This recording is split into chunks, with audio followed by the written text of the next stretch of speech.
Nous devons croire que le Seigneur est notre bon berger. Jean 10, versets 1 à 18. En vérité, je vous dis, celui qui n'entre pas par la porte dans la bergerie des brebis, mais qui y monte par ailleurs est un voleur et un brigand. Mais celui qui entre par la porte est le berger des brebis. Le portier lui ouvre et les brebis entendent sa voix. Il appelle par leur nom les brebis qui lui appartiennent, et il les conduit dehors. Lorsqu'il a fait sortir toutes ses propres brebis, il marche devant elles et les brebis le suivent, parce qu'elles connaissent sa voix. Elles ne suivront point un étranger, mais elles fuiront loin de lui, parce qu'elles ne connaissent pas la voix des étrangers. Jésus leur dit cette parabole, mais ils ne comprirent pas de quoi il leur parlait. Jésus leur dit encore, « En vérité, je vous le dis, je suis la porte des brebis. Tous ceux qui sont venus avant moi sont des voleurs et des brigands, mais les brebis ne les ont point écoutés. Je suis la porte. Si quelqu'un entre par moi, il sera sauvé. Il entrera, il sortira, il trouvera des pâturages. Le voleur ne vient que pour dérober, égorger et détruire. Moi je suis venu afin que les brebis aient la vie, et qu'elles soient dans l'abondance. Je suis le bon berger. Le bon berger donne sa vie pour ses brebis. Mais le mercenaire qui n'est pas le berger et à qui n'appartiennent pas les brebis, voit venir le loup, abandonne les brebis et prend la fuite, et le loup les ravit et les disperse. Le mercenaire s'enfuit parce qu'il est mercenaire, et qu'il ne se met point en peine des brebis. Je suis le bon berger, je connais mes brebis et elles me connaissent, comme le Père me connaît et comme je connais le Père, et je donne ma vie pour mes brebis. J'ai encore d'autres brebis qui ne sont pas de cette bergerie, celles-là il faut que je les amène. Elles entendront ma voix et il y aura un seul troupeau, un seul berger. Le Père m'aime parce que je donne ma vie afin de la reprendre. Personne ne me l'ôte, mais je la donne de moi-même. J'ai le pouvoir de la donner, j'ai le pouvoir de la reprendre. Tel est l'ordre que j'ai reçu de mon Père. Je ne sais pas si le Seigneur a entendu nos prières pour que l'Évangile soit annoncé rapidement, mais notre webmaster m'a dit que le nombre moyen de clics sur notre page a augmenté à environ 5600 par jour. Note de l'éditeur, ce nombre est arrivé à plus de 20 000 par jour en 2006. La réponse a été grande depuis que nous avons produit quelques livres électroniques de plus qui contiennent l'évangile de l'eau et de l'esprit et les avons chargés sur Internet, puisque nous n'étions pas en mesure d'imprimer beaucoup de livres papier à cause des difficultés financières. La demande des livres augmente à plus de 100 exemplaires à chaque fois que le nombre de visiteurs sur nos pages augmente par 1000 personnes. Je suis heureux parce que l'œuvre du Seigneur semble bien se passer dans le monde entier. Il y a beaucoup d'inquiétude en ce moment parce qu'il y a beaucoup d'incendies volontaires à Séoul ces temps-ci. Je pense que ces crimes augmentent parce que la vie devient de plus en plus difficile. Nos cœurs faibles deviennent encore plus blessés et anxieux quand ce genre de choses se passe dans notre société.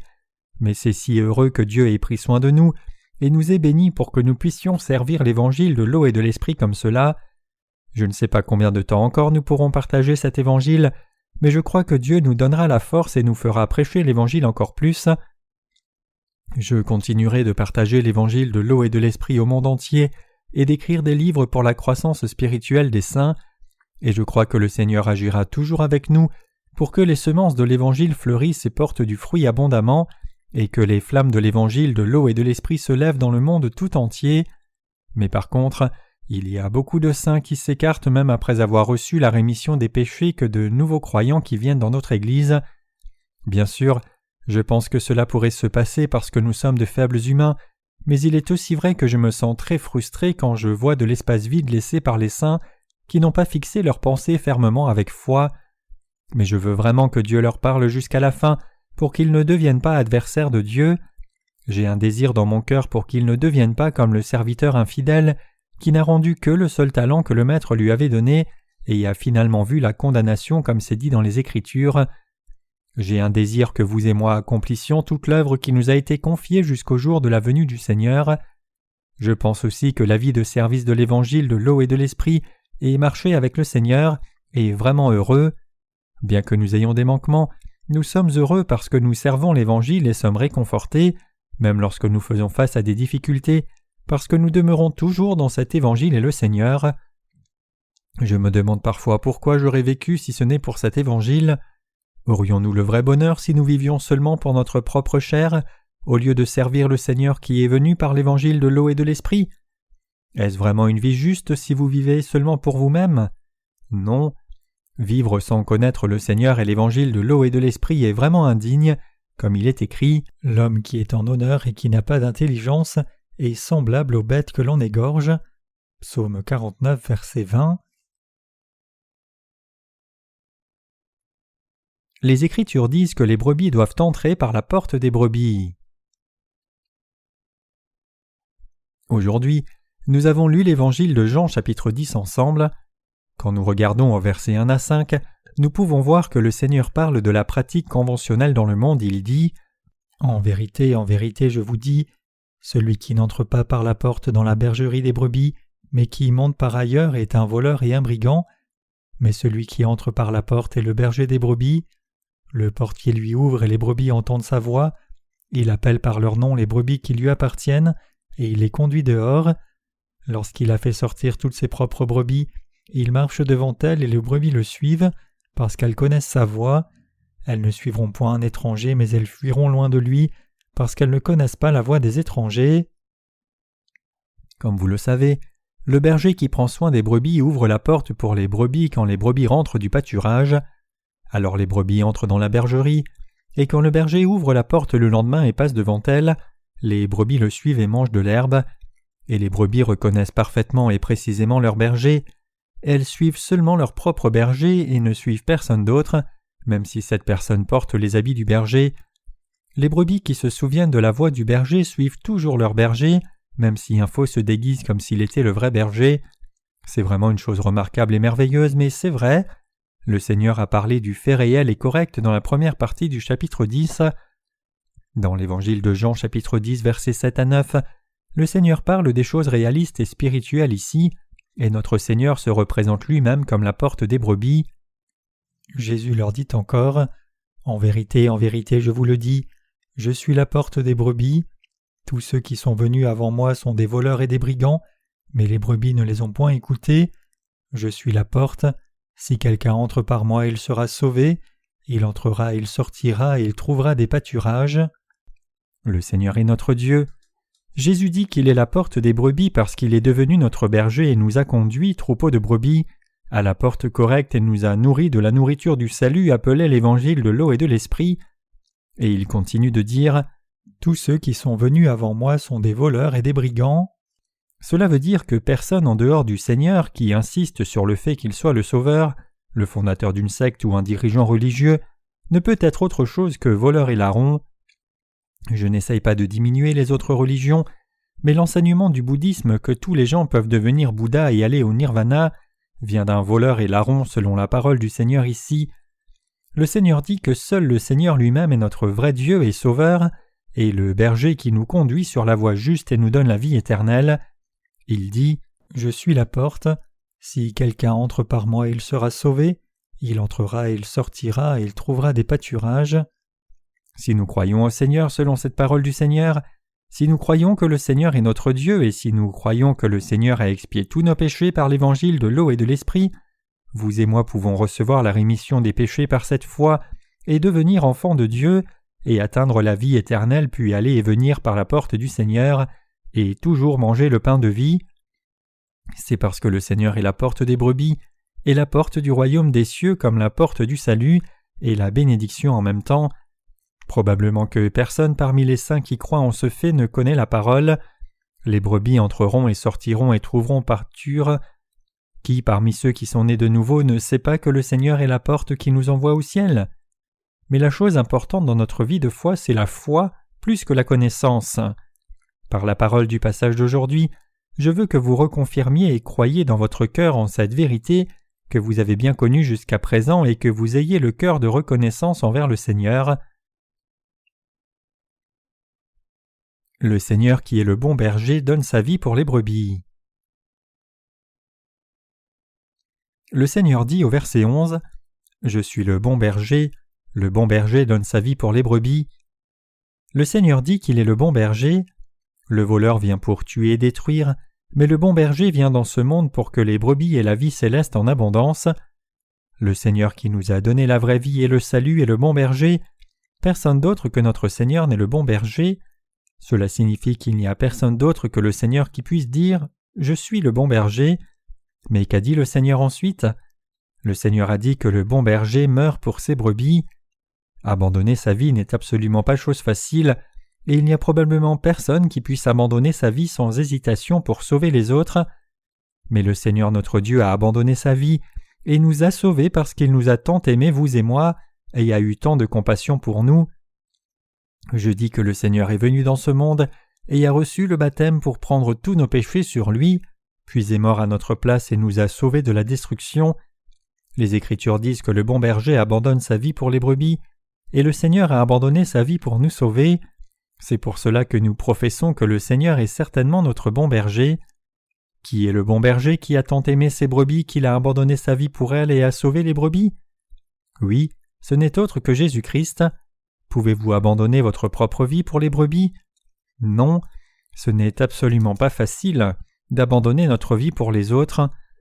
Pensez à cette histoire un moment comme une histoire réelle de vous-même, et non seulement la parole des Écritures. Notre Seigneur a fait l'œuvre que personne d'autre ne peut faire. Le Seigneur, qui est le Dieu Tout-Puissant, est venu dans ce monde comme notre Sauveur et a payé le salaire de tous nos péchés en recevant le baptême sur son corps et s'abandonnant lui-même pour mourir à la croix, puis est ressuscité pour nous sauver parfaitement, vous et moi. Donc le Seigneur dit qu'il est le bon berger. Il n'y a vraiment rien de plus à dire et à expliquer sur cette vérité claire.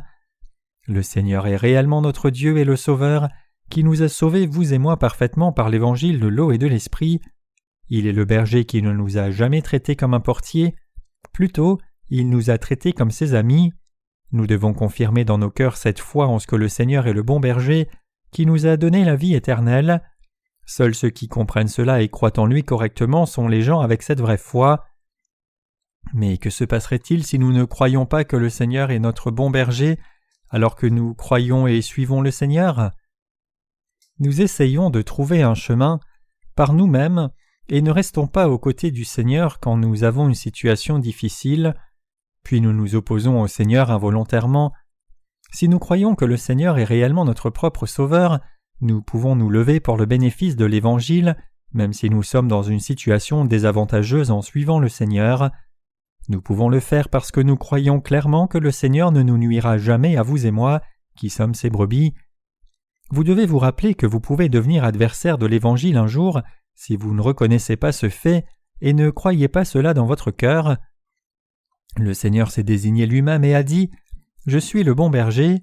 Il a dit aussi « Le bon berger donne sa vie pour les brebis ». Nous devons comprendre qu'il est vraiment notre bon berger et le recevoir dans nos cœurs si le Seigneur a dit cela clairement. Nous devons devenir ses brebis en croyant que le Seigneur est le bon berger, tout comme nous avons reçu la rémission des péchés en croyant dans l'évangile de l'eau et de l'esprit. Nous ne pouvons pas réellement devenir ses brebis, et nous sommes des êtres qui pouvons toujours quitter le Seigneur si nous ne pouvons pas accepter ce fait par la foi. Je peux aussi voir des gens autour de moi qui ne peuvent pas vivre fermement comme brebis du Seigneur et quittent le Seigneur. Ces gens croient au Seigneur, mais soudainement ils quittent le Seigneur et s'opposent au Seigneur quand leur foi impose une perte à leur vie.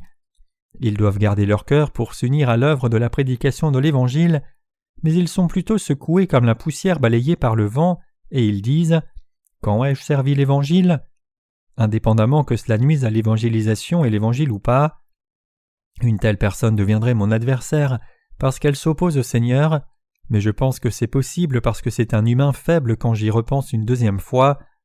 Vraiment, vous et moi sommes des êtres qui pourrions devenir comme cela à tout moment si nous ne croyons pas vraiment dans la parole que le Seigneur est notre vrai berger et la porte du royaume des cieux.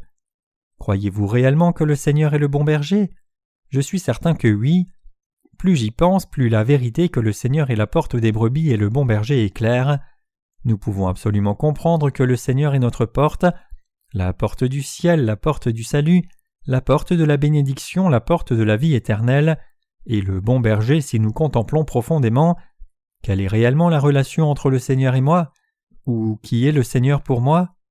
La parole du Seigneur donnée dans le passage des Écritures d'aujourd'hui n'est absolument pas exagérée, trop forte ou fausse. Le Seigneur dit « Je suis le bon berger donne sa vie pour les brebis ». Le Seigneur qui prend la responsabilité de nos péchés présents et futurs et nous donne la vie éternelle est clairement notre bon berger. Pouvons-nous abandonner le Seigneur en vivant notre foi juste parce que nous avons quelques difficultés et pertes maintenant, que le Seigneur a payé le salaire de tous nos péchés en recevant le baptême et mourant à la croix, et nous a donné le vrai salut que nous ne pouvons pas recevoir par un autre moyen? Non, nous ne le pouvons pas. C'est un mauvais comportement qu'une personne née de nouveau ne doit pas avoir. Bien sûr, il y a des choses décevantes parmi les gens et des mauvais actes les uns envers les autres quand nous suivons le Seigneur et vivons notre foi. C'est parce que notre vie de foi est aussi étranglée par beaucoup de relations humanistes, tout comme notre vie sociale. Mais tous les problèmes sont résolus naturellement quand nous croyons au Seigneur et dévouons tout notre cœur à la prédication de l'Évangile. Je veux dire que je suis capable de ne pas considérer les manquements de quelqu'un et de le comprendre si c'est une personne qui bénéficie de la prédication de l'Évangile, même si elle a des limites et m'a fait du mal. C'est parce qu'une personne qui vit avec le cœur fixé sur le bénéfice de l'Évangile est réellement précieuse. Les gens qui servent l'Évangile de l'eau et de l'Esprit et donnent leurs efforts pour la prédication de l'Évangile sont des gens précieux indépendamment de leurs limites et capacités. Quiconque a fixé son cœur clairement pour l'Évangile que le Seigneur a donné est une personne précieuse. Mais qu'en est-il d'une personne qui ne l'a pas fait? Elle est en danger dans sa vie spirituelle. C'est quelqu'un qui pourrait changer à tout moment et devenir mon ennemi. Comme vous le savez tous bien, il y a un homme qui s'appelait Judas Ascaris parmi les 12 disciples qui suivaient Jésus. Le Seigneur ne l'a pas beaucoup utilisé bien qu'il ait toujours été aux côtés du Seigneur, parce que Jésus savait qu'il le vendrait plus tard. Et ce Judas qui a suivi Jésus, écouté la parole de Jésus et partagé la nourriture en mangeant avec lui, a effectivement vendu Jésus quand Jésus n'était pas comme on l'attendait. Que pouvons-nous réaliser dans le récit de Judas? C'est que quiconque n'a pas la foi invariable peut devenir un ennemi de l'Évangile, même si c'est quelqu'un qui a toujours vécu une vie de foi avec nous. Donc nous devons fixer nos cœurs fermement et croire en lui pour ne pas devenir comme cela. Nous devons croire la vérité qui proclame que Jésus est la porte du salut, la porte du ciel, et le bon berger qui nous fera du bien dans le passé, le présent et le futur éternellement. Le Seigneur ne nous repoussera pas si nous fixons cette foi solidement dans nos cœurs et travaillons pour le bénéfice de l'Évangile de l'eau et de l'Esprit à l'endroit où le Seigneur nous a permis de le faire. L'apôtre Paul dit « Car l'affection de la chair c'est la mort, mais l'affection de l'Esprit c'est la vie et la paix. » Comme le dit cette parole des Écritures, si nous regardons de plus près à la pensée ou aux émotions des gens, c'est réellement souillé. Les gens ne considèrent même pas comme une bonne chose quand ils commencent à penser de la sorte. La chaîne des pensées qui se suivent les unes les autres conduit inévitablement à une conclusion négative. Mais comment est la pensée spirituelle? Elle apporte une conclusion positive, la vraie vie et la paix. Donc nous, gens de foi, qui avons reçu la rémission des péchés en croyant dans l'évangile de l'eau et de l'esprit, n'avons pas besoin d'amener notre propre pensée dans notre foi. Nous devons juste fixer nos cœurs fermement sur l'Évangile et professer notre foi disant « Le Seigneur est mon bon berger, le Seigneur est la porte des brebis et la porte de toutes choses. Il nous a sauvés et nous a donné la vie éternelle, et il ne nous nuit pas. Il prend la responsabilité de mes péchés passés, présents et futurs, et prend aussi la responsabilité de nos âmes. Il est un vrai bon berger pour moi, donc je servirai le Seigneur dans la situation que le Seigneur permet, même si j'ai des manquements. Nous devons fixer nos cœurs fermement dans la foi comme cela.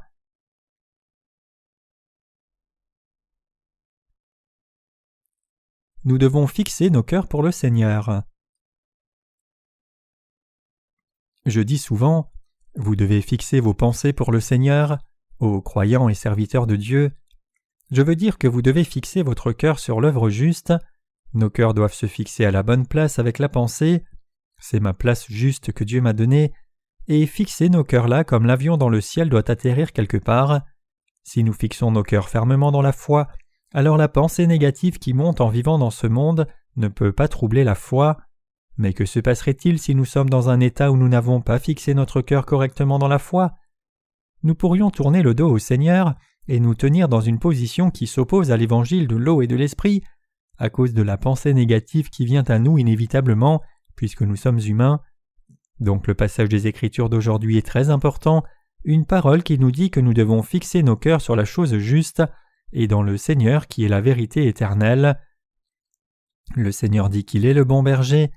Nous devons fixer cette foi clairement dans nos cœurs si nous entendons cette parole et reconnaissons que le Seigneur est réellement le bon berger.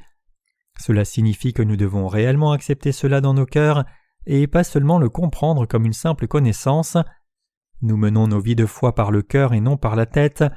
Votre foi reste solide à la bonne place, peu importe combien le diable la secoue et essaie de la repousser. Si nous comprenons la parole de Dieu avec le cœur et fixons solidement notre foi sur la parole de tout cœur, mais votre foi sera ébranlée involontairement si vous comprenez seulement la parole sans la connaître avec le cœur. Beaucoup peuvent penser négativement en disant « Le Seigneur est le bon berger ». Pourquoi répétez-vous constamment cela même si je sais que c'est écrit dans les Écritures? Est-ce juste pour passer le temps? C'est une mauvaise foi. La vérité que le Seigneur est mon bon berger ne sera jamais ennuyeuse et nous fait nous sentir reconnaissants si nous croyons la parole du Seigneur et embarquons avec cette parole. Serait-ce vraiment une foi correcte si nous avions reçu le salut de Dieu et faisions l'œuvre du Seigneur sans croire dans la parole que Dieu a dite dans les Écritures? Je demande si vous pourriez réellement marcher avec le Seigneur quand vous dites « C'est ta parole mais ma pensée est différente, je pense que c'est correct », en réponse au commandement du Seigneur qui dit « Menez votre vie spirituelle de cette façon et tout se passera bien si vous agissez comme cela ». Aurions-nous la qualification pour recevoir la bénédiction éternelle que le Seigneur donne si nous avons une telle attitude? Non, il est correct que vous répondiez « Je crois que le Seigneur est notre bon berger ». Quand le Seigneur dit « Je suis le bon berger », c'est réellement une méthode facile et simple. Le Seigneur ne peut pas être méprisé comme le bon berger ou devenir un moins bon berger, indépendamment de l'intelligence que les gens pensent avoir et étudier sur la question. Pensez simplement « J'y ai pensé encore une fois et je sais que le Seigneur est le bon berger comme c'est marqué dans les Écritures. Il est clair qu'il est le bon berger, qui prend la responsabilité de mon futur et me donne le salut et ne me nuit pas. » Et croire cela, c'est la vraie foi. Nous pouvons penser qu'une telle personne peut sembler folle et bête, mais cette personne est en réalité vraiment sage. Mais la personne qui pense beaucoup par elle-même et est bornée perd l'occasion d'obtenir la foi correcte parce qu'elle est occupée à penser profondément avec sa tête. Je suis aussi l'une des personnes qui croient au Seigneur simplement comme « Comment peut-il y avoir un autre Dieu alors que le Seigneur a réellement pris tous mes péchés en étant baptisé et mort pour moi à la croix quand le Seigneur a fait tout cela pour moi ? Le Seigneur est mon bon berger, c'est tout. » Toutes les religions du monde arrivent à une fin juste lorsque nous disons « ce sont des déchets ». Il n'y a qu'une mentalité parce que la pensée est fixée fermement dans la foi. Que ce soit avant de naître de nouveau ou après être né de nouveau, les gens ont le désir de vivre selon le bénéfice de leur propre chair parce que les gens sont faibles, mais nous ne serons jamais ébranlés peu importe quelle tentation vient vers nous si nous fixons nos cœurs sur la parole que le Seigneur a donnée et y croyons comme la vérité. Peu importe la situation que nous rencontrons, nos cœurs tiennent ferme avec la pensée « Le Seigneur est mon berger et la porte du ciel ». Ce cœur n'est pas fixé automatiquement, plutôt nous devons le fixer correctement nous-mêmes. Cela signifie que nous devons fixer la vérité et le cœur que nous pensons être juste en nous-mêmes. Les gens qui ne peuvent pas fixer leur cœur eux-mêmes n'ont pas la vérité absolue dans leur cœur, même si des dizaines de milliers d'années passaient, et ils finiront par faire des réservations pour le siège le plus chaud de l'enfer. Le Seigneur dit « Mais le mercenaire qui n'est pas le berger et à qui n'appartiennent pas les brebis, voit venir le loup, abandonne les brebis et prend la fuite, et le loup les ravit et les disperse. Le mercenaire s'enfuit parce qu'il est mercenaire et qu'il ne se met point en peine des brebis. Moi je suis le bon berger. » Ici le mercenaire désigne ceux qui travaillent seulement pour une compensation, comme le mot l'indique, et il y a beaucoup de mercenaires religieux autour de nous qui trompent les gens et disent qu'ils sont de bons bergers.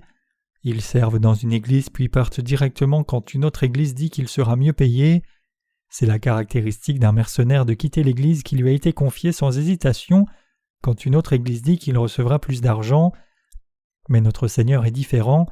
Le Seigneur a dit « Je suis le bon berger, je connais mes brebis et mes brebis me connaissent. Comme le Père me connaît, moi aussi je connais le Père et je donne ma vie pour les brebis. » Il a dit qu'il est vraiment le bon berger qui donne sa vie pour sauver ses âmes. Il a dit « Le Père m'aime parce que je donne ma vie afin de la reprendre. Personne ne me l'ôte, mais je la donne de moi-même.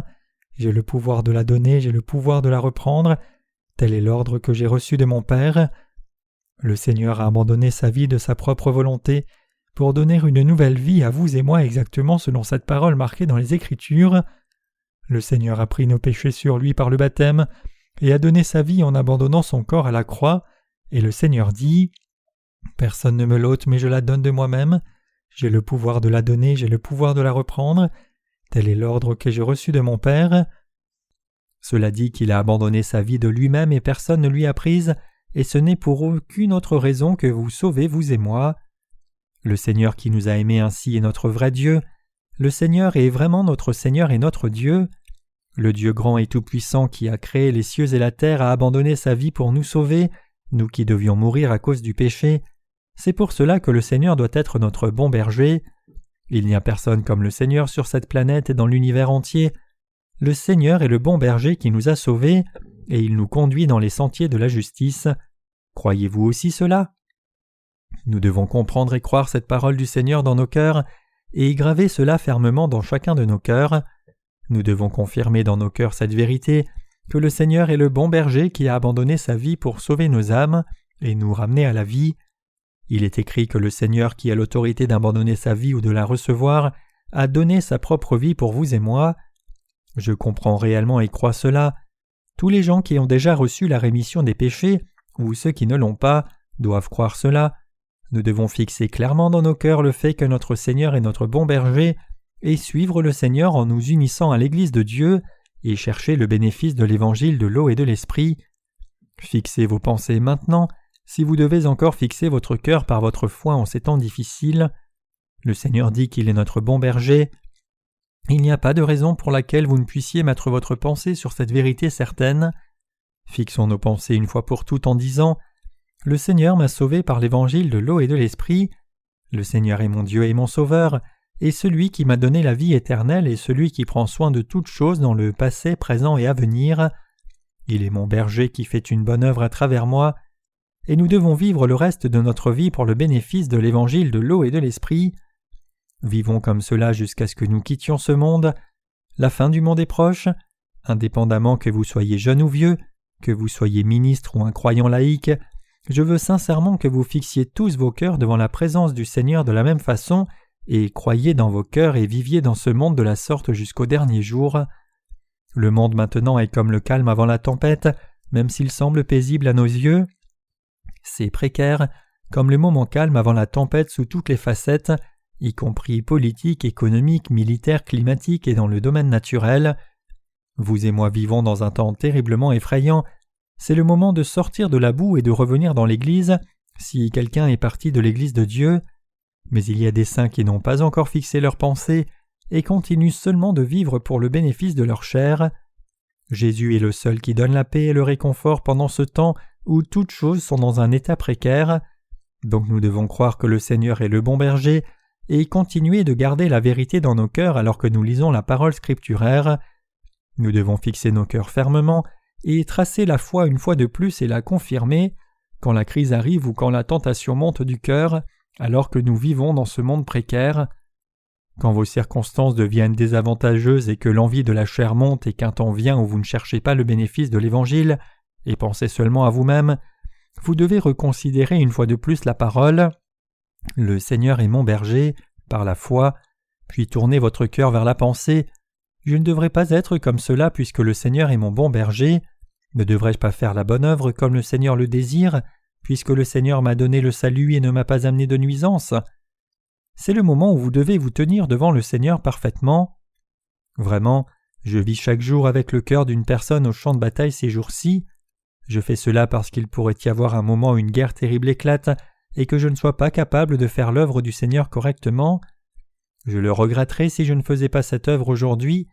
Je vis chaque jour avec le cœur de faire l'œuvre du Seigneur, comme si nous étions en guerre parce que nous pouvons au moins travailler jusqu'à présent. Il peut vraiment y avoir beaucoup de crises pour l'humanité à cause de diverses maladies infectieuses et catastrophes naturelles dans l'avenir, comme beaucoup de gens sont morts en masse à cause de la maladie infectieuse appelée la lèpre il y a très longtemps. Il ne nous reste pas beaucoup de temps. Le Seigneur viendra bientôt. Nous devons être éveillés spirituellement maintenant même en ce moment.